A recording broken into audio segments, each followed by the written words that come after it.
So you came to last year's Winter Enrichment Program to talk about the making of Born a King, about King Faisal's childhood years. But your most recent project in the kingdom was Beit al-Dahlisi, which is an immersive theatre project. What was it like seeing that come to fruition, and how was it received?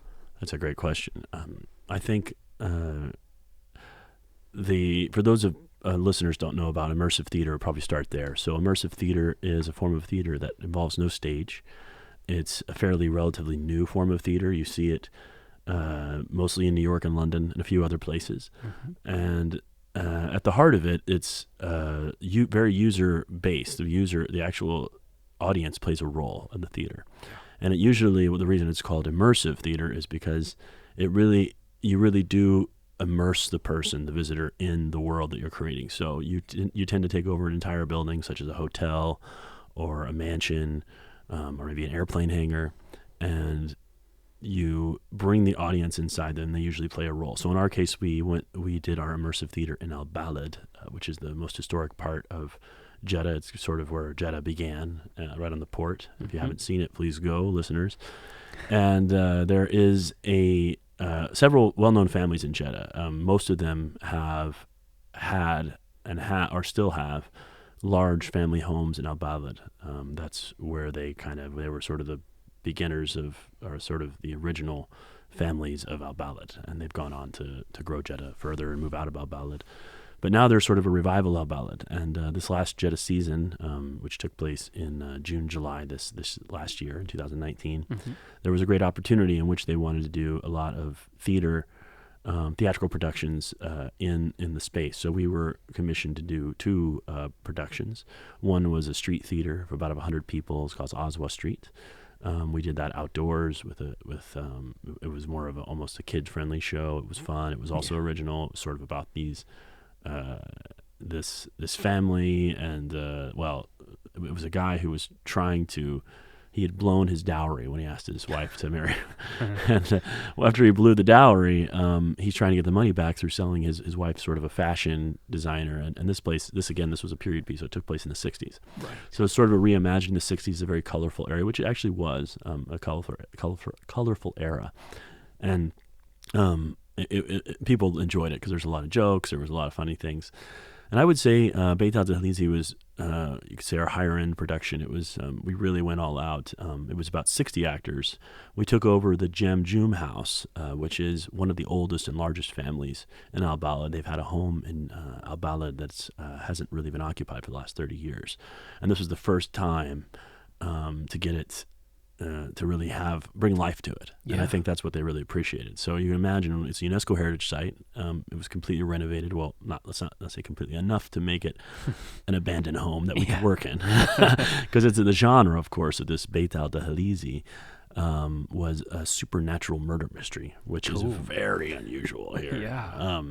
Supernatural murder mystery. Now, let me start with the title. So Beit al-Dahlisi. Beit is the word for house or home of, and it's typical in Al Balad. You would have Beit Jamjum, for instance. So that's the house of Jamjum. So this was a family named al-Dahlisi, which we insisted on telling people, and I'll leave it up to you to find out if this is true or not. But that al-Dahlis is the corridors, are the tunnels, and a lot of times family names in Hijaz come from the work that the family has done. So the idea is that this family has been digging tunnels and corridors, and we sort of open when you arrive on the front porch, and we tell you a little bit about the family, and that 100 years ago, or it was you're in the setting of 100 years ago. Excuse me. So it's 1919, and you are in the exact spot this Salah al-Dahlisi was murdered the year before, so 1918. And that, of course, freaks everybody out. And they say, well, what's going on? And then, shortly thereafter, we say, we'll just, we'll leave you here and let your experience begin. And that's when sort of the actors come out. They start to involve them. They end up dragging, there's sort of a guard that comes out and says, what are you all doing here? Do you want some tea? Do you want some? Get up. Suspects can't come in the front door. Which, of course, we do tell them they're all suspects in the murder of Salah al-Dahlisi. And they're kind of looking at each other like, what's going on? And then they're dragged around the side, and they go in this sort of back entrance, which the Jamjum house has these ceilings that are we're in a room that's probably 2 or 3 stories or even higher than this room that we're in right now doing this podcast. So there's just a huge ceiling, vaulted ceiling. Yeah. And you kind of walk in there. It's really scary. And then you kind of walk into this room, which I hope you guys can cut to. But there is a lining of these robes hanging with white masks that we made originally. All Saudi artists made these. And so they're all different. And they're lined up along these hangers and hookers. So it just looks like a bunch of almost ghosts looking at you down this row. You kind of come in, and then there's these kind of more guards kind of come out, and then they sort of say, hey, they start telling you a little about the family's history, and then they start putting these masks and these robes on you that you're seeing on the thing. So you're a little bit confused. Most of them were, what's going on? And of course, they're getting kind of more and more into the mood, and the lighting's dark, and then then you kind of all of a sudden out of nowhere, this cat comes not the cat, sorry, someone comes in saying, the cat is dead. The cat's jumped off the roof in the same spot. Salah's cat is dead. He killed himself in the same spot. And they all kind of go and they go, oh, we can't let you stay here any longer. You must go inside. So we're already inside the house, but they go into sort of the rest of the house. And that's when they meet this family, the Al-Dahlizi family, and they start trying to talk to people. They're already interacting with the guards, but they're trying to talk to them, but they notice the humans won't respond. Then they realize that some people will talk to them, and they start as they delve that they can go in wherever in the house they want, and the people in the house, the actors, are running throughout the house. You don't go into rooms. It's all happening at the same time. It's a form of storytelling called non-linear storytelling, where you're not, if I'm doing a movie, which we, of course that's what usually we've been doing, you can choose whatever you want the audience to see. But the challenge in immersive theater is that you can't necessarily control where everyone's going to go. You could do it in a very boring way where you say, you go to this room, you go to this. But we preferred for this to really take on where you can go anywhere, and yet you get kind of bits and pieces of the story if you start to follow the characters. We had people show up because of that six times at least, numerous. They kept coming back because I want to know more of the story because you can't see it all. No. Yeah, and anyway, you end up, as the time goes on, you start to realize this trial is not necessarily a human trial. You're with a bunch of jinn. You're being put on trial. The jinn can talk to you, which is very bizarre. And you start to maybe think, maybe I'm not human. I'll leave it at that. You have to kind of, go to the finale, and it's basically like a big whodunit, but you might be the one who did it. You never know. Oh, wow. So it's pretty exciting. I think people really saw this as completely different. I think people were blown away. We had a lot of comments from people that have been to theater. Because really we did it to international standards, and I think people from all over who've been to West End, who've been to New York, we have about 20 people and more on camera that have done that. They say, I've been to, they said, this is like something I'd see out there, or this should be out there, or, this, of course, the thing is it's in Arabic, so that might hinder it. Yeah. But I think it was I think we were very proud of the effect, and they were surprised that the acting and everything was, we even did the special effects locally. I mean, there's a lot of young Saudis that are very, it's what they like to do, and they've kind of done it in a few commercials, but none of them really gone full on. And we kind of gave them the opportunity. Okay, we got a team of 6 people together, and these guys were creating these looks that I'm hoping you're going to be able to show our viewers, if those of you who are watching this. And I think you'll see some of these looks that these jinn are having. We've got the boa, which is like the boogeyman, kind of a jinn, and we've got so many fascinating. We've got this woman who's kind of they call it the abaya lady. It's kind of almost like what. It's funny. All these jinn are you can tell that they're sort of these. Well, people very much believe in them, but also you can see how adults use these jinn for children to make them do certain things as well. So, it seems like, especially in Hijazi cultures, kids are always being threatened with, you need to go to bed, or the boa is going to get you, or the abaya lady is going to get you. So I think a lot of people had those nightmares brought back to life. Great. Years of therapy ahead. Yeah. I think I'm knocking on my door soon. And so there's not like a huge recent history of theatre, let alone immersive theatre. No. But you got a great reaction? Yes, we did. It's maybe a bit of a mistake to say there's not a history of theatre. There is theatre in Saudi Arabia. However, a lot of it comes from mostly Egypt and Kuwait. Right. Very little, I would say, original theatre from people here in Saudi. There have been plays on stage, but I would say, considering the population, it's a very low amount over time. There was probably a time when theater was stronger, maybe back in the 70s or before the 60s, 70s. But yeah, I would say overall, it's especially in recent years, it's waned very much, especially with everyone getting into video and other things. And that was actually one of the real reasons I wanted to do something in this area that wasn't just kind of cheesy. That was actually really interesting for people to come and say. And a lot of them kept saying, I cannot believe that, because it was literally we had 2 people that flew in for this. I myself am debatable as to whether I'm I'm American, of course, but I was born in Dhahran, so I don't know if I count or not as a Saudi. but I mean, basically, we had about 2 people fly in to work on the production. Everyone else, I mean, between these 2 theater productions, we did both in the season, this last season. We had about 300 some odd people working with us. I mean, it was a huge amount of people. That's between the actors and the crew. Yeah. It was a huge operation, and people just couldn't. Where did all these people come from? What are they doing? And the reality is, I mean, we got a lot of people from film to kind of work, and we sort of crossed. I had to look and be smart about. I know there's no real theater. There are some people, but it's sort of it's difficult, right? Yeah. Yeah. Wow. So, what brings you to this year's Winter Enrichment Program? What marvels are you bringing? Wonderful. This time? So I wish I could say I was bringing a Born a King or a JOUD, or even I would have loved to have actually talked about Beit al-Dahlizi. I guess we never really discussed that being a topic. It would have been actually really nice, I think, to discuss maybe next year. Yeah. 'Cause we hope to bring it back. Oh, great. But I would say that every year for the last 3 years, this will be my 3rd year, I've been doing this cinematic science course, and we're really, it's a real privilege. I mean, really, it's about science communication. It's about getting these students to do a film, these masters and PhD students, on their work within a week, which is a huge challenge. Yeah. And I'm always impressed with how these students rise to the challenge.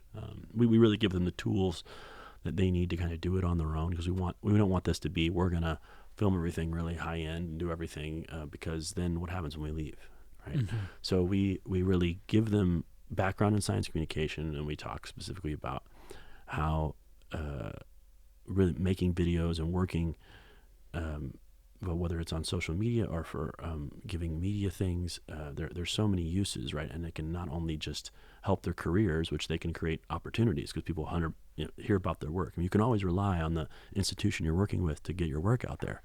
Yeah. But better to take matters in your own hands, and just put it out there, and people will start.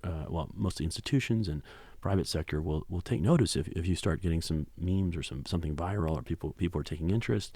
And so that's kind of what we try to do is give them the tools to be able to go out and use film, video. Because a lot of them know photos, but to make little videos to work on that, even if it's just an hour a week, to just show their research. We hope that a lot of these students will take this and run with it after we leave, and that's the idea. But today is the gala, and we're excited to kind of show some of these films, and we're going to take the top 3 and show them to everybody. So that's what we've been doing every year, and I'm looking forward to see what the feedback is. Yeah. So let's just move on to your background a bit more. So sure. For 6 years, you were a film producer, or even the film producer at Ithra, which is the kingdom's hub for inspiring creativity and global culture. So what was that like as an experience?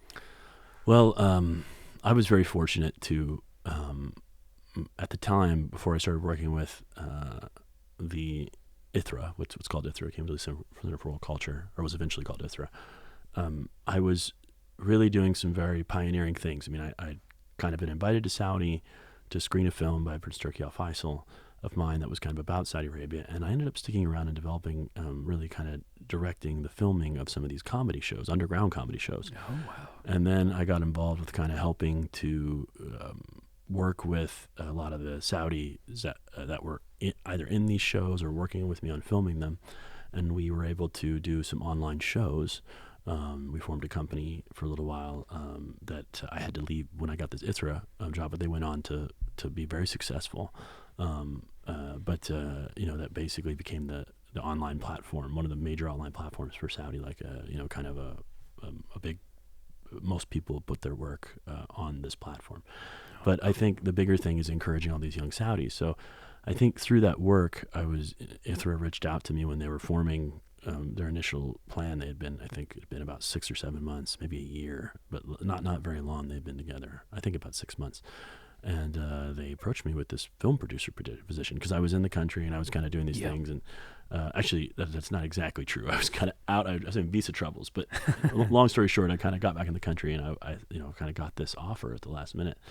And it was an offer I couldn't refuse because I said, here's an opportunity to help build one of the first cinemas. Because actually, Ithra, a lot of people talk about AMC being the first cinema, but actually Ithra was within the cultural center, but it had the first public cinema outside of compounds here for about 20, 30 years, I guess, since the 70s at least.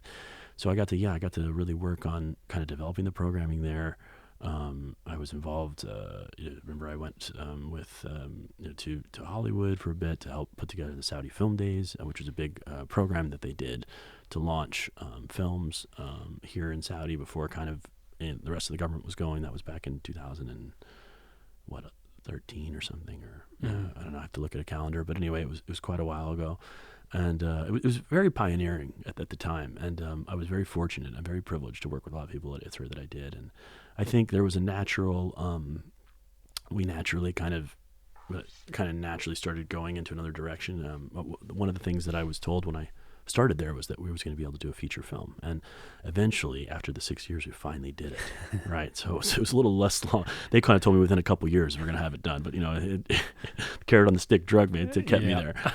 But that was a film called JOUD, and I came here a couple of years doing that ago, showing that. Now the funny thing about JOUD is we still haven't really released it. So the Red Sea Film Festival has invited us to screen the film, which is really exciting. And we're hoping to launch the film into theaters off the back of that, because it really hasn't done a proper cinematic release since a couple of years ago when we were sort of showing it around. So it's an exciting opportunity. We're very thrilled to be a part of it. I'm really looking forward to kind of having the film get out there, because I feel like that's one that really should get some more attention.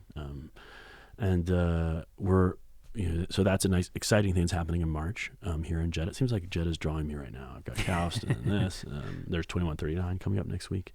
So, we're just working there with Ithra, I think, gave me a lot of opportunities I wouldn't otherwise have. And it's really only when I was working on Born a King, which they were very kind to kind of let me at first sort of work still with Aramco, but kind of work on that film in a way, and then we eventually parted ways because I had to kind of really get into doing the film. And as co-producer, I did a lot of the Saudi portion of helping really casting and a lot of the crew build up and dealing with the government a lot on just making. So that was a humongous production. Yeah. And but even before all of this, you've had connection. Quite an enduring one with Saudi Arabia. You were born here, so yes. Did you grow up here as well? So I was born in Dhahran. My father used to work for Aramco, and then we were here till I was about 5. We left for 5 years.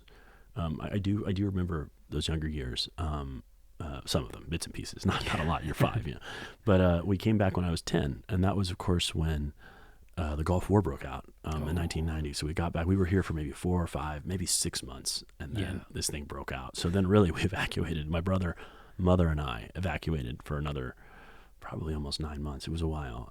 So we went to another part. So there was a lot of moving around during that time in my life. We moved when I was 5, but then mostly we moved around Texas for a bit because we're where we kind of settled down for that 5 years, and then came back, and then sort of were there for 6 months and moved, and then anyway, we ended up finally coming back after the war had settled, and my father was there the whole time. And I was there till I was about 15, and then went away for boarding school, college.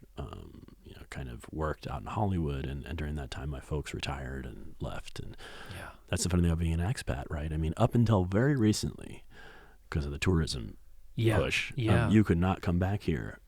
Just because you lived here when you were a kid, you just couldn't come back. That was unless you worked here, of course. Yeah. And I never really planned, to be honest. I didn't really plan my life to come back. It's just sort of the way things happened because of these movies I was making, and it was about Saudi. I thought it was an interesting. And I kind of kept. It was like the next thing and the next thing and the next thing and the next thing. And here I am. And did you do a documentary about Aramco life as well? That's right. Yeah. I did a movie called Home: The Aramco Brats Story, which I am one. But we interviewed over 100 people, and we crowdsourced that film before there was really crowdsourced funding. So that was before Indiegogo, before Kickstarter. Yeah. We basically, it was PayPal was pretty much a new thing. And we put up a trailer online. We basically said it like, hey, if you want to support this film, pre-purchase the DVD. So it was really very much a crowdsourced model. We said, you pay us now. Once we get the film done, we will send you a DVD. And that's what we did. We didn't have all the other options. Oh, actually, we did. I guess we had, you can buy one, you can buy 3, or you can buy, you could buy actually multiple DVDs, right? And that was when people used DVDs, of course. People are like, what, DVDs? What are those? Yeah. Yeah. So yeah, that was so it was a very self-made at that time because being in Hollywood, I think it was great to get on a bunch of big sets and kind of I would teach myself during the day. I hacked. I know I should say that online, but I hacked a Mac and all the programs there, the Final Cut and the editing and everything, and taught myself. And then during the day, I'd go to the sites and the sets, and I would ask people questions and pretty quickly realized I can work my way up here, but it's like, actually LA is pretty corporate, right? I mean, no one's going to really just give you, say, hey, direct my movie or produce my movie. It's a long way. And no one's going to, it's very hard to kind of just be given permission, right? Yeah. I mean, it happens, but usually after a lot of hard work, and there's nothing wrong with that. I mean, that's why LA is so professional.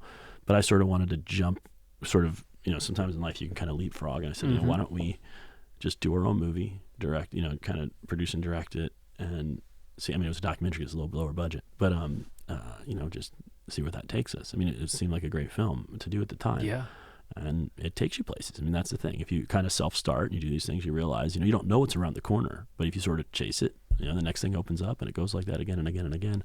Before you know it, you're here. You don't know how you got here.